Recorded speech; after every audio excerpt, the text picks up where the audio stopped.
आसोना कहती है ठीक है फिर कल मिलते हैं और वो किरीटो की ओर देखती है। फिर वो लॉग आउट कर लेती है। वो रूम का लाइट ऑन करती है। उसे देखकर लग रहा हुआ होता है कि वो किसी चीज से नाराज है। वो ड्रेस चेंज कर लेने के बाद में नीचे आ रही हुई होती है। वो अपने घर के मेड से पूछती है क्या मेरा मॉम और भाई घर आ गए हैं। मेड कहती है कि जीरो सामा थोड़ी देर में आ जाएंगे और आपका मॉम डाइनिंग हॉल में आपका वेट कर रही है। आसोना उसको शुक्रिया कहकर गुड बाय करती है। आसोना डाइनिंग हॉल में आ जाती है। उसका मॉम कहती है तुम लेट हो। आसोना इसके लिए माफी मांगती है। बाहर बारिश आने लगती है। आसोना अपनी मील चुपचाप से चबा रही हुई होती है। उसका मॉम कहती है क्या तुम वो मशीन फिर से यूज कर रही थी। आसोना कहती है हाँ मैंने सबके साथ होमवर्क करने का प्रॉमिस की थी। उसका मॉम कहती है जब तक तुम पेपर में पेन नहीं चलाओगी तब तक तुम कुछ नहीं सीख पाओगी। आसोना कहती है वो सब काफी दूर रहते हैं इसीलिए मैं रियल वर्ल्ड में उनके साथ काम नहीं कर पाती हूँ। उसका मॉम कहती है तुम्हें अपना होमवर्क खुद करना चाहिए। दूसरों के साथ करोगे तो कुछ नहीं सीख पाओगी। तुम्हें अपना वक्त बर्बाद नहीं करना चाहिए। तुम अपने एज वालों से 2 साल छोटी हो। तुम्हें अपने पढ़ाई में बाकियों से ज्यादा ध्यान लगाना पड़ेगा। आसोना कहती है मैं मेहनत कर रही हूँ। मैं अपने मार्क को आपके डेस्क पर मढ़ाई थी। उसका मॉम कहती है मैं देख चुकी हूँ ऐसा स्कूल में अच्छे ग्रेड्स लाने का मतलब कुछ भी नहीं होता। आसोना कहती है ऐसे स्कूल में। उसका मॉम कहती है देखो आसना मैं तुम्हारे लिए एक ट्यूटर बुला दूंगा घर में। वो इंटरनेट में नहीं पढ़ाएगा जो आजकल हो रहा है। वो यहाँ पर आएगा। आसोना कहता है रुको ये सब अचानक से। उसका मॉम आसोना को एक एग्जाम गाइड दिखाती है और वो कहती है मैंने अपने एक दोस्त को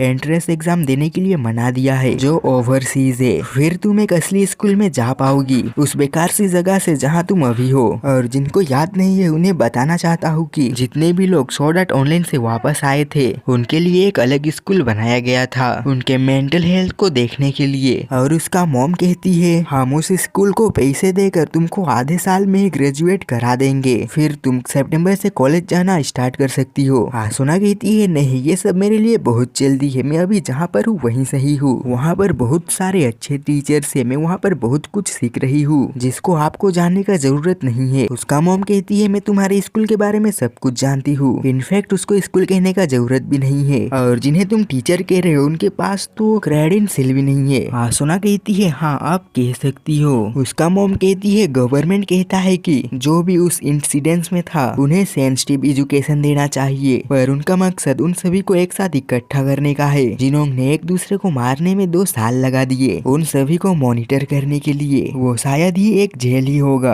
आसोना कहती है मैं भी उन्हीं में से एक हूँ जिन्होंने एक दूसरे को मारने में 2 साल लगा दिए। उसका मॉम कहती है तुम्हारे जूनियर हाई के सभी फ्रेंड्स इस साल कॉलेज एंट्रेंस एग्जाम दे रहे हैं क्या इससे तुम्हें थोड़ा सा भी फर्क नहीं पड़ता। आसोना कहती है मुझे फर्क नहीं पड़ता। मैं कॉलेज जाने में थोड़ा देर लगा दूं तो ऐसा नहीं है कि मुझे सिर्फ कॉलेज ही जाना है। उसका मॉम कहती है नहीं तुम्हें जाना है। तुम अपना टैलेंट ऐसे बर्बाद नहीं कर सकती। तुम जानती हो ना मैं और तुम्हारे डैड तुम्हारा कितना फिक्र करते हैं। है ना कहकर वो चिल्लाने लगती है। आसोना कहती है मेरी लाइफ मैं डिसाइड करूंगी मुझे कैसे रहना है ना पर मैं जल्द ही अपना टैलेंट को जान जाऊंगी। मैं उसी स्कूल में जाना चाहता हूँ इस चीज को जानने के लिए। उसका मॉम कहती है वहाँ पर तुम कुछ नहीं सीखोगी कितना ही साल क्यों ना लगा लो। सुनो मैं चाहती हूँ कि तुम्हारा एक अच्छी लाइफ हो। तुम्हारे पास एक करियर होना चाहिए फक्र करने के लिए। आसोना कहती है मेरा करियर तो आपने क्यूटो में मुझको उस इंसान से क्यों मिलवाया। वो तो ऐसे बात कर रहा था जैसे हम दोनों का पहले से ही कोई रिश्ता हो। आप है जो मुझे मेरे करियर से दूर रख रही है जिसको मुझे फक्र है। उसका मॉम कहती है मैरिज तुम्हारे करियर का ही एक हिस्सा है। अगर तुम बाद में किसी गरीब से मैरिज करोगे तो तुम्हें पछतावा होगा। बिना पैसों के तुम अपने किसी भी सपने को पूरा नहीं कर पाओगी जिनको तुम कहती हो। पर अगर तुम युवा कौन से शादी कर लोगे तो तुम्हें कुछ भी दिक्कत नहीं होगी। एक फैमिली जिसके पास डिस्ट्रिक्ट बैंक है। आसोना कहती है आपको कुछ समझ नहीं आया है ना। आपने पहले भी जिस इंसान को चुने थे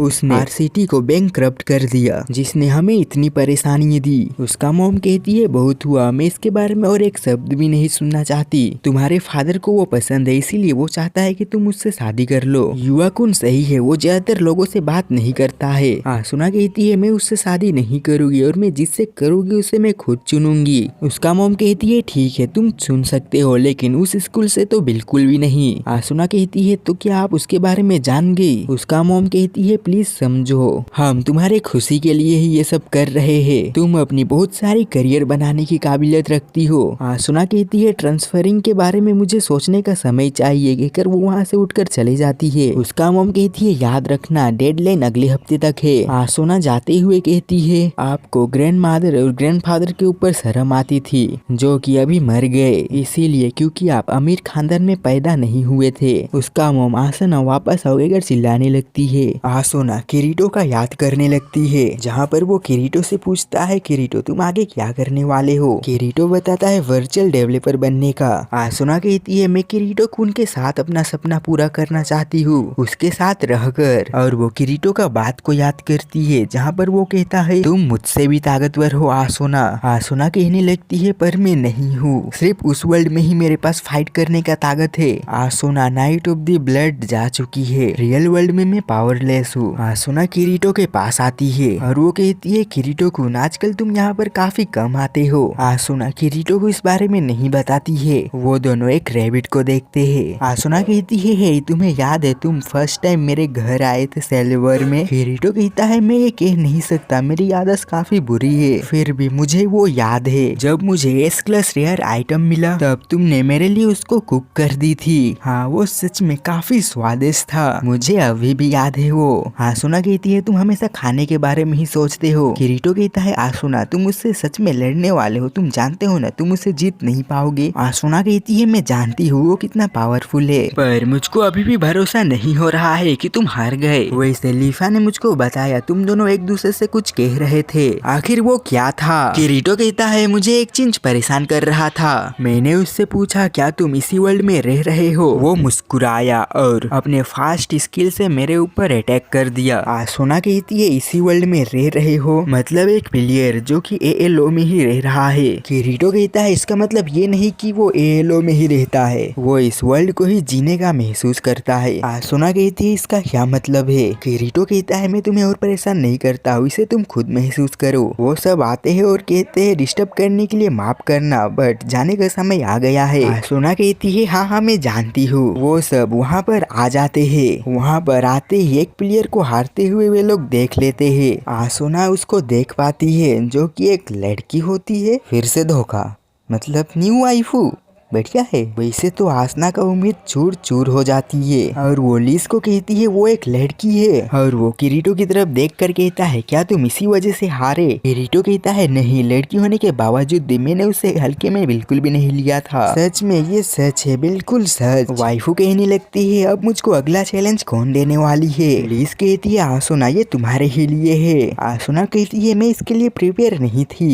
लीस कहती है अब जाओ भी। वे दोनों एक दूसरे के सामने होते हैं। वाइफू कहती है क्या तुम मुझसे लड़ना चाहती हो। आसोना कहती है ओके हाँ चलो करते हैं। वाइफू कहती है तो आओ फिर। आसोना कहती है क्या हम स्टैंडर्ड रूल से फाइट कर सकते हैं। वाइफू कहती है ठीक है तुम जो चाहे वो मैजिक आइटम यूज कर सकती हो। और वो पूछती है क्या तुम ग्राउंड में फाइट करना चाहती हो या फिर एयर में। आसोना कहती है जो तुम्हें ठीक लगे। और वे दोनों ग्राउंड बेस्ड फाइट के लिए एग्री करते हैं। उन दोनों का मैच स्टार्ट होने वाला रहता है और हम इस वाइफू का नाम पढ़ सकते हैं जिसका नाम यूकी है। आसोना गहरी सांस लेती है और वो काफी रफ्तार से उसके ऊपर अटैक करने लगती है, लेकिन यूकी उसको काफी आसानी से डॉज कर रही हुई होती है और वो आसोना को अपने एक ही अटैक में घायल कर देती है। यूकी मुस्कुराने लगती है, आसोना भी मुस्कुराती है और वो कहने लगती है ये काफी स्ट्रॉन्ग है, अगर मैं एक हिट में ही हार गई तो मैं वॉरियर के रूप में फेल हो जाऊंगी। और वो अपने बातों को याद करती है। वो कहती है मैं सिर्फ उसी वर्ल्ड में लड़ने की ताकत रखती हूँ। वो किरीटो को देखता है और वो अटैक करने के लिए तैयार होती है। यूकी भी उसका सीरियस फेस देखकर तैयार होती है और वे दोनों एक दूसरे के ऊपर अटैक कर देते हैं। आसोना अपने अटैक से यूकी को दूर ढकेल देती है। यूकी भी समझ जाती है कि ये कोई कच्ची खिलाड़ी नहीं है और वे दोनों एक दूसरे के ऊपर अपना शानदार शानदार अटैक यूज करते हैं। किरीटो मुस्कुराते हुए उनका मैच एंजॉय कर रहा हुआ होता है। वे दोनों एक दूसरे को अटैक के साथ डैमेज भी दे रहे हुए होते हैं। जब उनका स्वॉर्ड एक दूसरे पर लॉक रहता है तब आसोना अपने मुक्के से उसके ऊपर अटैक करती है और वो कहती है मैं ये कर सकती हूँ, अगर वो उसके ऊपर अटैक कर देती है। आसोना कहती है नामुमकिन, उसने मेरे इस अटैक को रोक लिया।